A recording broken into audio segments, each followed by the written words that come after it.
Buenas noches, muchas bendiciones para todos.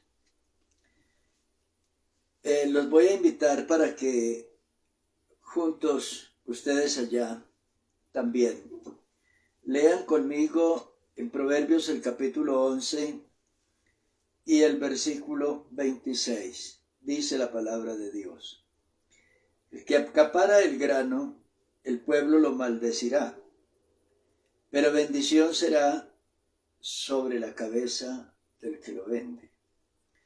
Esta noche vamos a hablar sobre esa palabra acaparar. No sé si es la única vez que la encontramos en la Biblia. La palabra acaparar, y acuñada por el sabio Salomón, él que era un hombre muy rico, era un empresario, un comerciante, un hombre con infinidad de proyectos por delante. Él es el que hace uso de esta palabra para acuñarla y dejarla aquí, para que nosotros hoy la miremos y tratemos de encontrar la razón por qué está en la Biblia. El que acapara el grano, el pueblo lo maldecirá. El término acaparar es algo que significa guardar, acumular. Y generalmente se oye mucho en las cuestiones de comercio.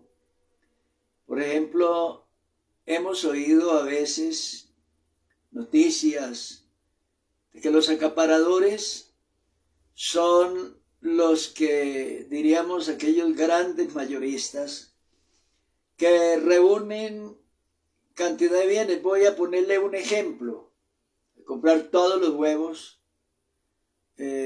toda la producción de huevos, y entonces el acaparador los coge, los compra y los almacena en sus enormes depósitos, y de esa manera genera una escasez de huevos en el país o en la ciudad. Y entonces los precios se elevan a unos valores exorbitantes, y la gente, por la necesidad, se resuelve a comprarlos a como se los vendan. Y de esa manera, ese acaparador se hace inmensamente rico, obtiene una enorme ganancia, y diríamos jugando con la necesidad de la gente. Y la Biblia dice que ese hombre acaparador es un ser odioso, es repugnante, que lo que consigue es ganarse el hastío y el odio de la gente. Pues la Biblia dice que el pueblo lo maldice. Y por el contrario, la Biblia dice que bendición será sobre la cabeza del que lo vende. O sea, la persona que es generoso, aquella persona que es de alma amable. De otro lado, quisiera compartirles un ejemplo. Voy a hablarle en este momento del mar de Galilea. Eso es allá en Israel. Es un lago. Es un lago que hay en la parte norte de Israel. Y el río Jordán, que nace arriba en las montañas de Hermón, tal vez a más de 3,000 metros de altura. Allá nace el río Jordán y desciende, y ese río Jordán con otros ríos alimenta y nutre de abundante agua, de fresca agua, a ese lago, produciéndose de esa manera el mar de Galilea, donde en tiempos de Jesús abundaba el comercio, abundaba el trabajo, la pesca, la riqueza que producía aquella industria pesquera y que movía otra cantidad de industrias y de empresas y de negocios y de riqueza. Era muy apreciada esa zona en tiempos de Jesús. La Biblia nos menciona que muchas de las actividades de Jesús y sus discípulos fueron realizadas en esta zona. Incluso Jesús, después de haber vivido en Nazaret muchos años, casi toda su vida, o mucha parte de su vida, trasladó su residencia para vivir en Capernaum, una ciudad muy importante que se encontraba en los alrededores del mar de Galilea. De allí eran Pedro y Andrés y seguramente algunos otros discípulos, y fue en esa zona donde Jesús empezó su ministerio, cuando dijo tierra de Zabulón y tierra de Neftalí, camino del mar al otro lado del Jordán. Y luego, hablando de esa tierra asentada en tinieblas, dice, vio gran luz. Luz le resplandeció. ¿Por qué? Porque llegó Jesús, el Mesías, Jesús, el Salvador, con un mensaje, el mensaje de la vida eterna, el mensaje de la redención. Pero ese río, o sea, ese mar de Galilea, recibe las aguas del Jordán. Diríamos, es irrigado, es bendecido con esas aguas del Jordán, pero no las retiene. Permite que las aguas se vayan escurriendo por un cauce que atraviesa todo el país. Bueno, ahí el largo de ese río seguramente son alrededor de 300 kilómetros aproximadamente, y atraviesa de norte a sur. Y entonces el río Jordán llega a otro lago llamado el mar Muerto. Pero el mar Muerto no permite que el agua fluya para ningún lado, pues al fin de cuentas el mar Muerto se encuentra aproximadamente a unos 400 metros de profundidad, del nivel del mar. Y el agua no tiene para dónde salir, el agua llega ahí y ahí se queda. Diríamos, ahí se muere. Allí no hay vida, allí no hay peces, allí no hay actividad como en el mar de Galilea, porque las condiciones son completamente diferentes y terribles. Entonces, si miramos el mar de Galilea, vemos la generosidad del mar de Galilea, que no retiene el río, el agua, sino que se alimenta de ella y a la vez la suelta, permitiendo que el agua corra, fluya y llegue a otro lado. Más o menos es una ilustración para significar lo que es el acaparador. Es como un lago de aguas estancadas, de aguas que se mueren. Pero, ¿de qué más está hablando Salomón? Es que Salomón está hablando de algo más. Dice aquí,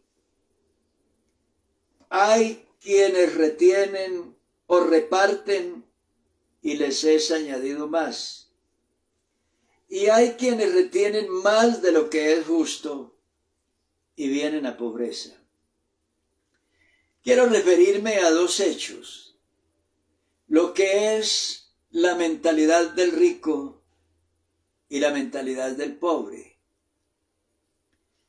El rico es una persona que no guarda riqueza.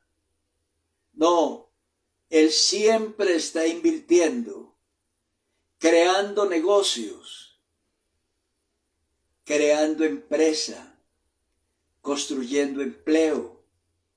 El rico está produciendo siempre fuentes de trabajo para muchas familias, para mucha gente. Y odian al rico. Bueno, con todos los defectos que tenga. Pero gracias a los ricos hay empresas, hay haciendas, hay industria, hay comercio, hay cantidad de cosas.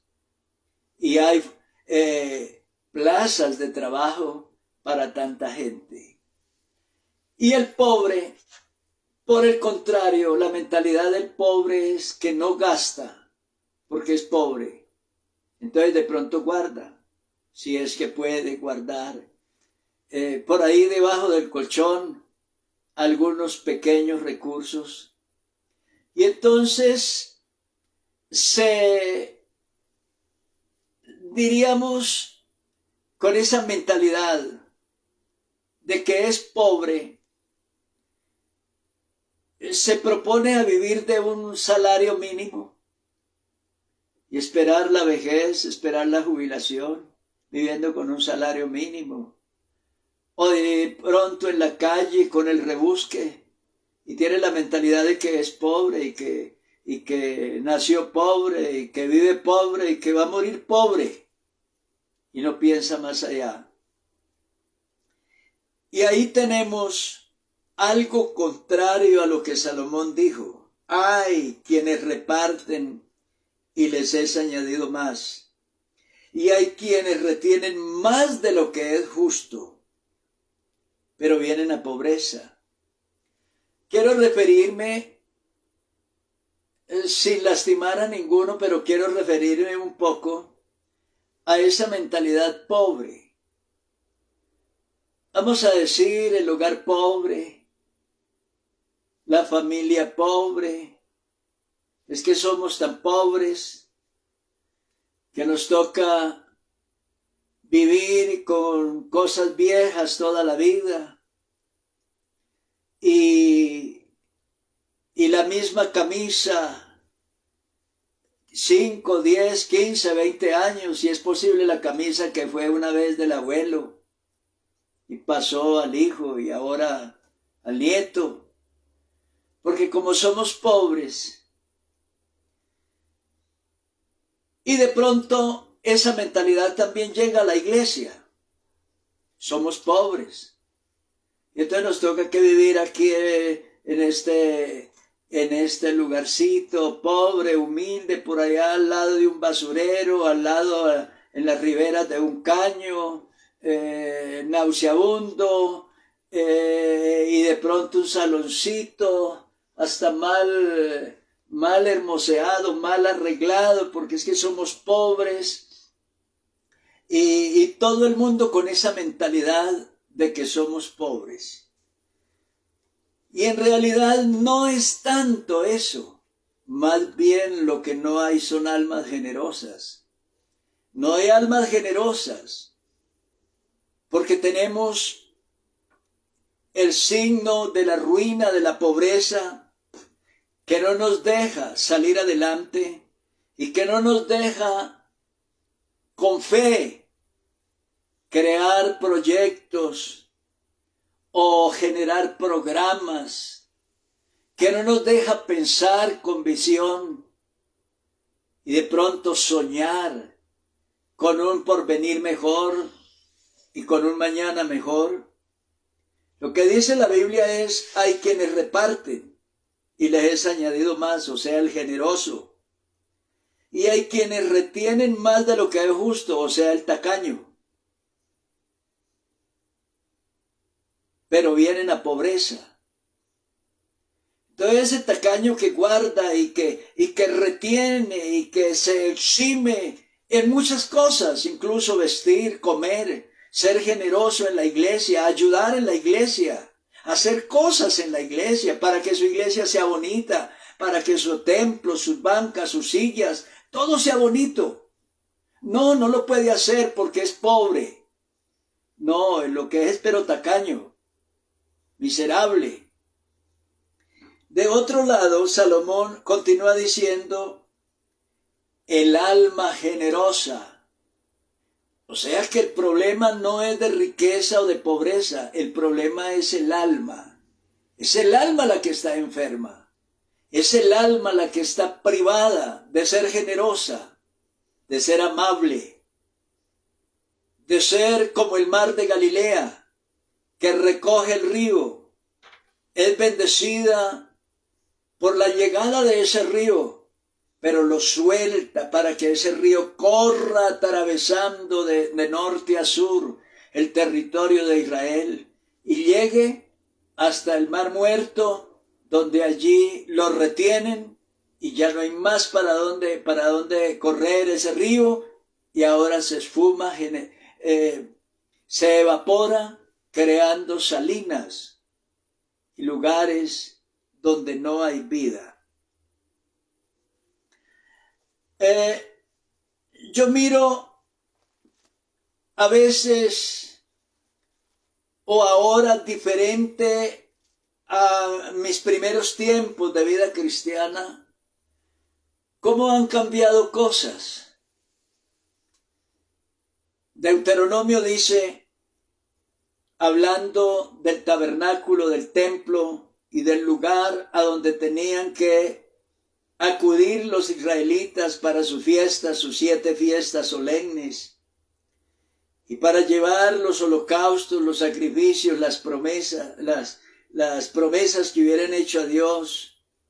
Dice, y al lugar que Jehová vuestro Dios escogiere para poner en él su nombre, allí llevaréis todas las cosas que yo os mando, vuestros holocaustos, vuestros sacrificios, vuestros diezmos, las ofrendas elevadas de vuestras manos y todo lo escogido de los votos que hubierais prometido a Jehová. El texto siguiente dice, y os alegraréis delante de Jehová vuestro Dios, lo que a veces no hay. No hay alegría en los hogares. No hay alegría en los hogares. Hay tristeza, hay conflictos familiares, porque la economía se redujo, porque hay estrechez económica.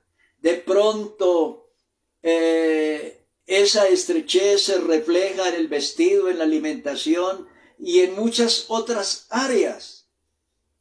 No hay alegría, más bien hay conflictos. Entonces, hoy hemos cambiado algunos modelos de la Biblia.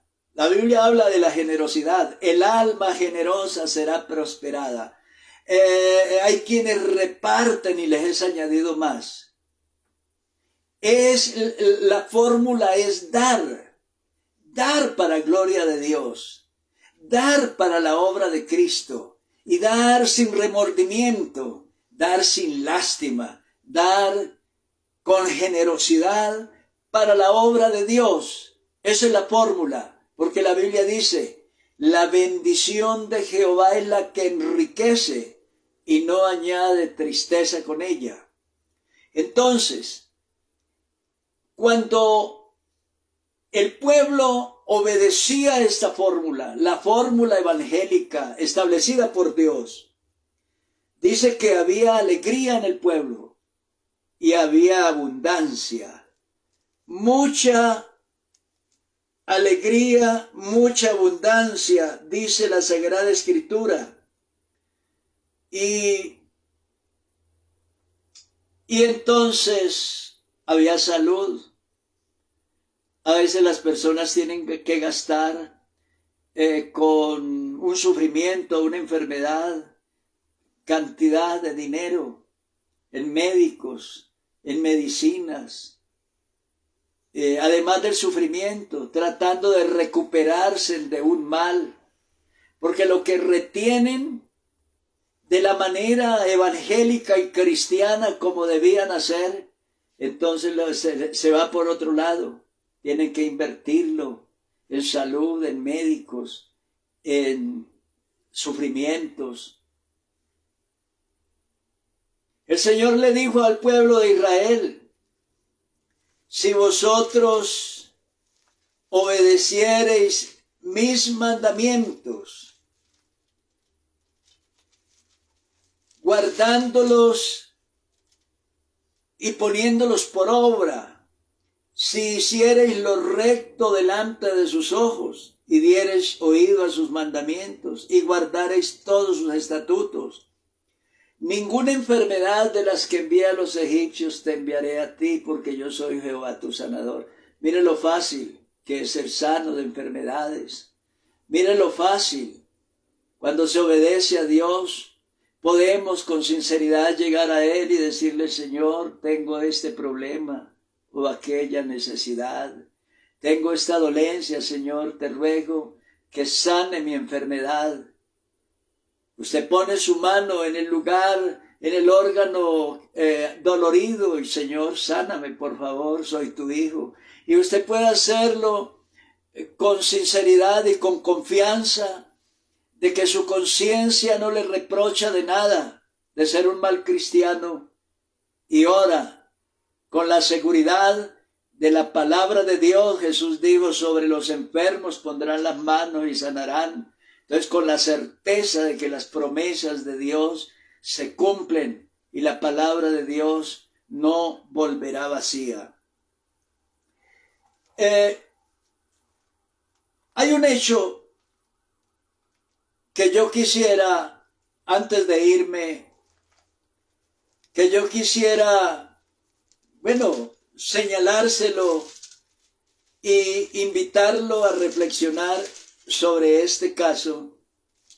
Y es una mujer que no era israelita, era una mujer sirofenicia. Dice la Biblia, y es lo más extraño, que hubo hambre y sequía en Israel por 3 años y medio.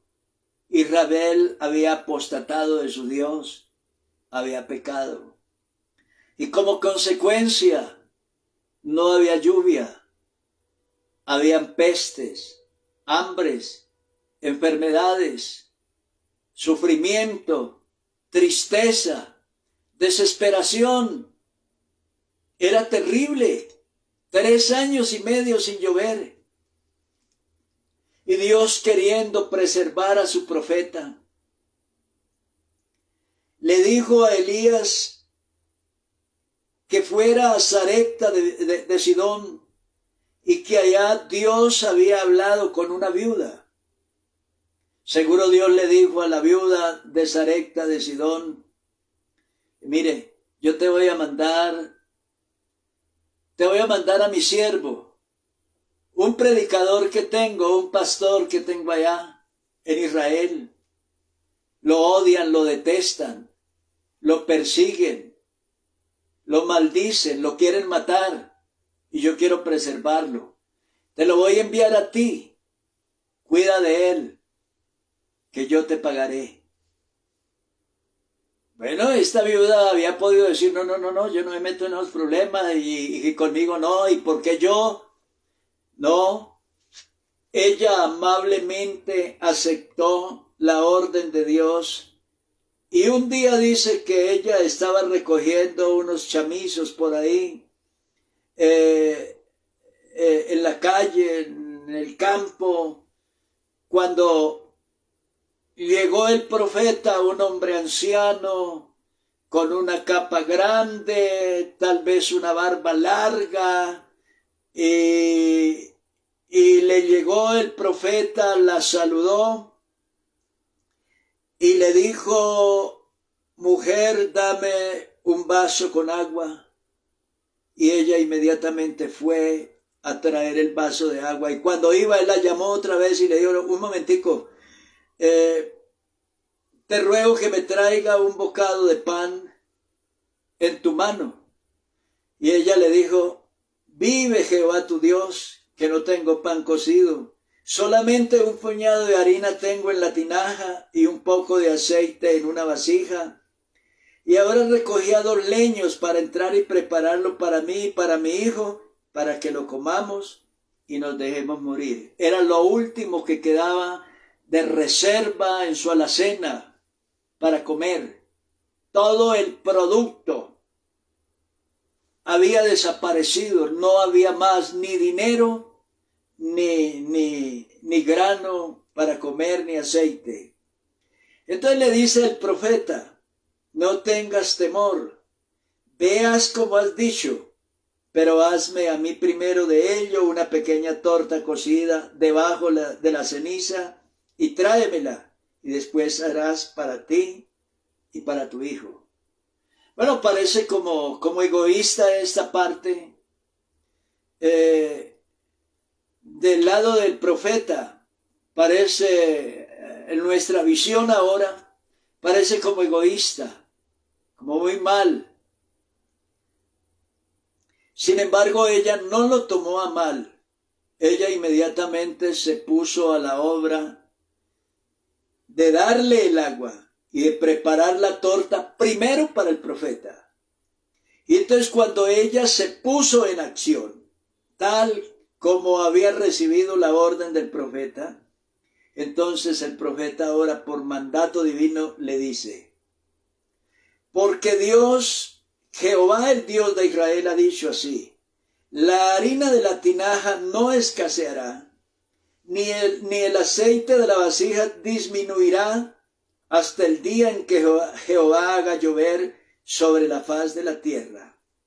Entonces ella fue e hizo como le dijo Elías, y comió él, y ella, y su casa, muchos días, y la harina de la tinaja no escaseó, ni el aceite de la vasija menguó, conforme a la palabra que Jehová había dicho por Elías, o por boca de Elías. Entonces, cuando nosotros somos tacaños, y retenemos, y no nos atrevemos a que el Espíritu Santo, porque el Espíritu Santo de Dios es generoso, Dios es amable. La Biblia dice que Dios hace salir su sol sobre malos y buenos, y que hace llover sobre justos e injustos. Si Dios fuera un ser de pasiones, malo, diría que es malo, que no haya lluvia sobre él, que no hayan cosechas. No, el Señor le da generosamente a todos, sin importar su condición.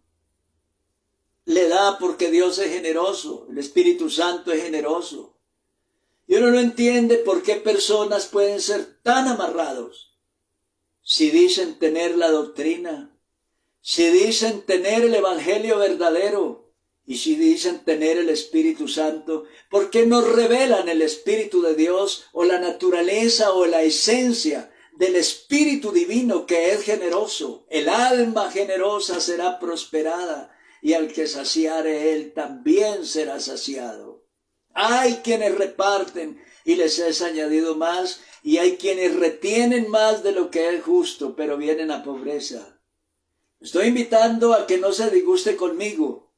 He predicado la palabra y le he hablado a usted el secreto para que sea rico, para que salga de la estrechez, de la enfermedad, de la pobreza, del arrinconamiento, a donde de pronto una mentalidad obtusa lo ha lanzado a un rincón, a rumiar sus penas y su escasez y su pobreza. Usted puede salir de ahí, porque el alma generosa será prosperada, y al que saciare, él también será saciado. Dios te bendiga.